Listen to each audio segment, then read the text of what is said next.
welcome to MusiCity Kids. My name is Tamara with Love in a Big World, and I'm so glad that you're here with us today. We're going to be talking about curiosity, finding new interests, facing new challenges, trying new things. It's a wonderful way to explore our world and grow strong in mind, body, and heart. So, first up, we've got a special adventure with FamilyFit Mom. She went kayaking. Hey MusiCity kids, this week we're talking about doing something that requires courage. And so for me, I'm facing a major fear. I am terrified of water. I'm terrified of kayaking. But today, here I am, Stones River kayaking. I'm going to try it for the first time. Yes, I'm 46. Yes, I'm afraid. But as a family today, I'm going to face a fear and join in with my family and try kayaking for the first time. So fingers crossed, I'll let you know. So this is Anthony. He's getting me all hooked up on this kayak adventure. I am so scared, but he has made me feel so much better. He's already told me what are the rules for when I get on the kayak. What do I have to have? Oh, you need your life jacket, and that's it. You just need a little sense of direction when you take off. We're going to make sure you all know how to use kayak paddles as well. Yeah, we're going to send you guys off. Awesome. So guys, I feel safe. I'm going to wear my life jacket, and I'll let you know how this adventure goes. Hopefully I survive. Whew, face your fears. Thank you. All right, MusiCity kids, so I'm in the water. I actually love kayaking. I'm so glad that I tried to do something that I was afraid of.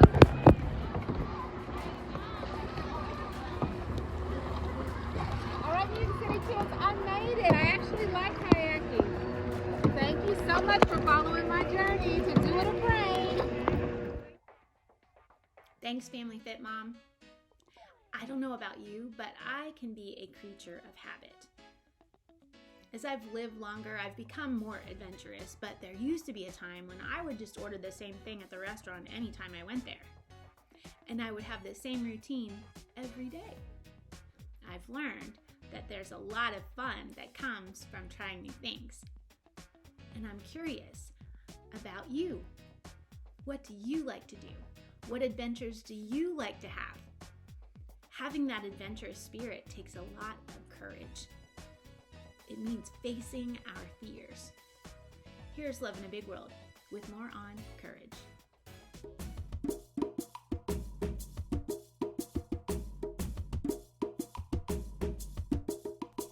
Sometimes I stand at the door of fear. Knees knocking, palms sweating, lump in my throat. Do I speak or hold back words? Is it worth it? Though it's right. Struggling to open my eyes to face what is in front of me. Sometimes trembling. Voices in head, heart beating.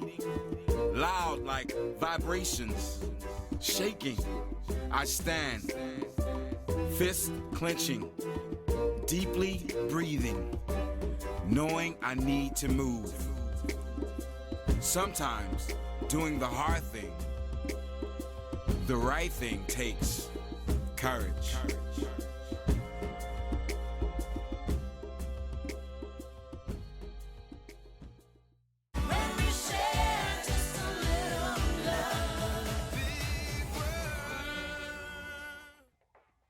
Our friend Janet from Janet's Planet is one of the most curious and adventurous people I know. Here's what she learned about zero gravity. Do you have the right stuff? Then blast off.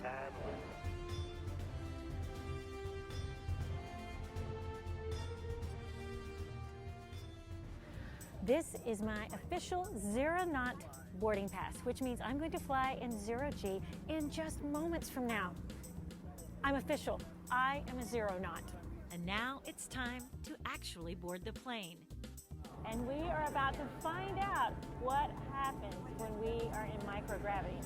Weightlessness is achieved by flying G-Force 1 through a parabolic flight maneuver. Specially trained pilots fly these maneuvers between approximately 24,000 and 34,000 feet altitude. Each parabola takes 10 miles of airspace to perform and lasts approximately 1 minute from start to finish. The actual weightlessness experience lasts about 20 to 25 seconds. On the first parabola, everyone aboard experiences Martian gravity, which is 1/3 the Earth's gravity. Wow, totally with my fingertips. Look at this. Whee! On the second parabola, we experience lunar gravity, which is 1/6 the Earth's gravity. This is what Neil Armstrong and Buzz Aldrin felt when they were on the moon. It's just 1/6 of the Earth's gravity, and you can hop and float. Oh, wow. Hippity hop over hill and dale. On the third parabola, we again experience lunar gravity. This time, we're going to exhibit superhuman strength by doing pyramid push-ups. And now, it's time to experience microgravity. Unbelievable! It's like being a balloon that's just gotten filled with helium. On this parabola, I release a feather, a stone, and a hammer, and they float in microgravity. On this parabola, see what happens when I release candy in microgravity. Good. On this parabola, see what happens when I release water from my water bottle in microgravity. In microgravity, water forms spherical globules. On this parabola, look at me as a human ball. Observe the action and reaction and the transfer of momentum. On this parabola, I used my super microgravity powers and flew like Superman. Welcome to Janet's Planet, where we're traveling at the speed of thought. Thanks, Janet. You know, this past year has brought tremendous opportunities for all of us to be curious about learning new things, facing new challenges, such as working from home, learning from home, even studying science and how viruses work and vaccines and how we can develop better habits to keep us safe and healthy. It's been a growing experience for all. And here with some tips for us today in our By Kids for Kids segment is Ajara. Hi, my name is Ajara, and I would like to share with you 5 ways that you can show love to others while staying socially distant. I think now is especially the time to show love because we are all uncertain of what the future holds and we need a little encouragement. Which brings me to my 5 ideas of ways to show love during this time. Number 1, the most common way to show love is by FaceTiming. So, if you've been missing any family members or friends, and if you have their number, you can call them. Just see what they're up to. It only takes that. All you need is a smartphone and an app that you can video chat with. I'm sure that people will love to see your face during this time. For my second idea, many people don't think that this is showing love, but it's showing love to your body. The ways you can show love to your body is by walking or exercising, eating healthy food, and drinking lots of fluids and water. I know that most of the gyms are closed and you can't go to the Y or anything, but you can also walk around your house or you can ask a family member that's living with you to take you to go walking. Make sure you stay 6 feet apart. Another way to show love is by drawing a picture or writing a letter to your family members or a friend in need. We've gotten so used to texting or emailing that we haven't got the feeling that much to drop a letter into the mailbox. I'm sure your family members and friends will love to have that surprise in their mailbox. I'm sure you guys know any nurses, doctors, policemen, or any other people that are on the front lines of COVID-19 that need our encouragement. Some ways you can show love is by holding up a sign, calling them just like FaceTime, and sending gift cards because of course they have to eat. The last way I have for you that you can show love during this time is by keeping you and others safe whenever you go out of your home, but only for something important like grocery shopping or going to work. Make sure you wear a mask like this. Thank you for listening. So those are my 5 ideas to show love while being socially distanced. Back to you, Tamara. You know, our curiosity can do many things for us. It can help us to try new things, such as kayaking, like FamilyFit Mom, or learn new things, like zero gravity, like Janet, or it can also help us explore new opportunities for others. Here's a reading suggestion for you today. Harvesting Hope, the story of Cesar Chavez by Kathleen Krull. Now, Cesar Chavez led the Migrant Farmers Union in order to obtain equal rights for all. He was curious about what would change when he and his fellow workers stood up for what was right. How can you use your curiosity and courage to help others, just like Cesar Chavez? We'd love to hear your ideas, so please feel free to comment below or send me an email, tamara@loveinaBigWorld.org. Next up, we've got Dr. E and her niece talking about their curiosity and courage in facing new challenges. Hi, friends. Well, this week we're talking about challenges, and so I want to talk about one of the challenges that my niece and I have taken on along with our other family. So this summer we decided that we were going to try camping out, and we were going to camp out in the backyard and stay out in our tent all night. And that's something we had never tried before, and so it was a new experience for all of us. And so, Ladybug, what did you learn by our sleeping outside and camping out? Well, one thing I learned about that is that don't be afraid to try new challenges. Okay. And so you learn not to be afraid to try new challenges. And so when we take on a new challenge, what do we learn by taking on a new challenge? Well, we can basically learn if we like what we did or if we didn't like it. Okay. So we learn about whether or not we actually like something. And also when we take on a new challenge, we can find out whether or not we can actually do it. And sometimes we can even gain some new skills. So at first we might have been a little afraid of sleeping outside. But now, because we've taken on the challenge and we've been outside a few times overnight, now we're no longer afraid of it. And so those are some of the wonderful things that come with taking on new challenges. And so if you haven't taken on a new challenge, whether it's by yourself or taking on a new challenge with the people that you love or your family, we're going to encourage you to try to take on some new challenge and see what you learn about yourself and what you learn about the people that you love and the people you take on the challenge with. And when you do that, that not only helps you to grow, but that also helps the other people around you to grow. And that's helping to spread love in a big world. And so until next time, we'll see you later. Bye.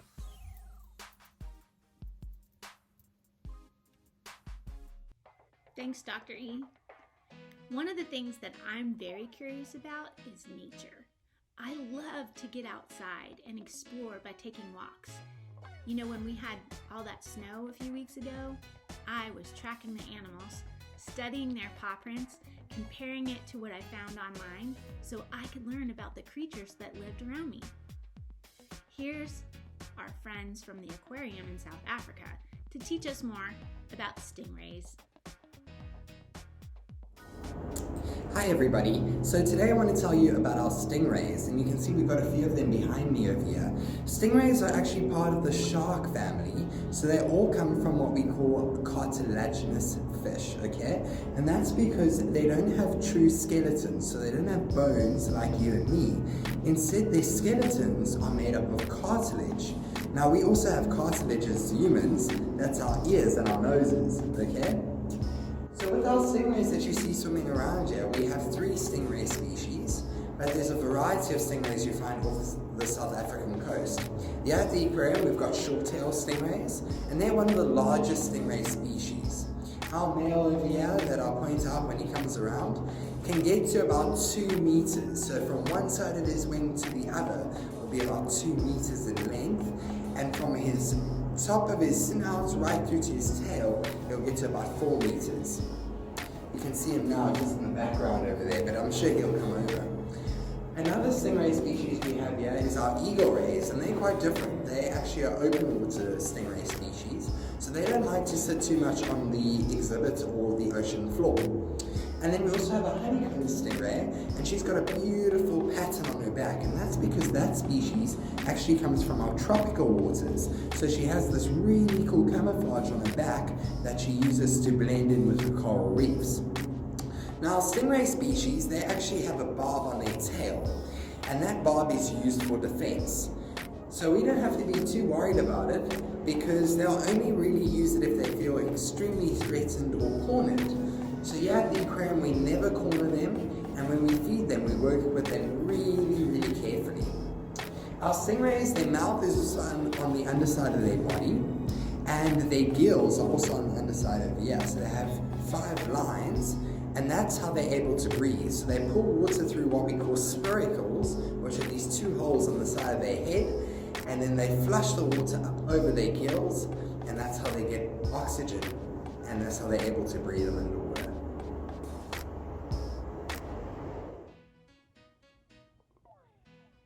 One of the things that I'm very curious about is what I'm thinking and what I'm feeling. Sometimes I need to take quiet moments, either by myself or stretching, journaling, so I can get in touch with what's going on inside. So right now, I'd like you to stand up and get ready to do some yoga with Miss Riki. And as you're doing that, I want you to get in touch with what you're feeling inside, what you're thinking in your mind, and what you're feeling in your heart, so that you and I both can make good decisions with what we do and say. Hey friends, it's Riki Ratner with Be Well in School, and I'm here to teach you another yoga pose today. Today we're going to learn Warrior 2. It's another standing pose, stretches the hips, stretches the shoulders, stretches our chest and our lungs so we can take nice deep breaths, which improves not only our respiration, our ability to breathe, but it also improves our circulation so our blood is better able to flow through our bodies. So let's dive in. All you need is your body and your breath. If you have a yoga mat, that's awesome. You can also come outside. You can use a towel. You can use a blanket. Just do what feels good for you. All right, let's try it out. So we're going to start in our mountain pose at the top of our mat. Feet hips width distance, toes tracking forward. Soften the knees, reach down through the fingers, open up your heart. Now let's connect with our breath. Deep breath into the nose, fill the belly. Exhale, draw the belly in towards the spine. Now I'm going to demonstrate my left side. I want you to take the right side on your own to balance out the body. Take a big step back with the left foot. And now we're going for heel to arch alignment. So the heel of the front foot is aligning with the arch, the middle of that back foot. Back leg is straight and strong. Front knee is bent. And my fingers reach in opposite directions as I draw my shoulders and hips in alignment. So my shoulders and my hips are tracking towards the camera. So I'm drawing this back hip open as I'm drawing my front knee open as well. So there's some tension there that I'm fighting. I reach my arms in opposite directions and I gaze over my front middle finger. Take a deep breath in through the nose, fill the belly up. Exhale, draw the belly in as you bend deeper in that front knee. Beautiful. And when we learned our Warrior 1, we brought in Peter Reynolds' affirmation there that I can stand up for me. And if you've read that book, I Am Yoga, for Warrior 2, he says, I can stand up for others. So remember your strength and your purpose here, that you have the power to affect positive change in this world, in your life, and in the lives of others. So that's Warrior 2. To come out of this, take a deep breath in. And exhale, we step to the front of our mat. And we find our mountain pose. Do the right side on your own. I hope you feel amazing. I hope you have a beautiful day, and I can't wait to do more yoga with you. I hope that today you have embraced curiosity and tried some new things. And if you haven't done that with us during this time together, I hope you'll go out into the big world and explore and try something new. There's so much for us to learn and do and think and feel and talk about and share with others. Stay curious, friends. I know it can be easy to get into the same old routine, especially after a year of being at home. But it's time for us to open wide the doors and get out into the world and get moving. That takes courage.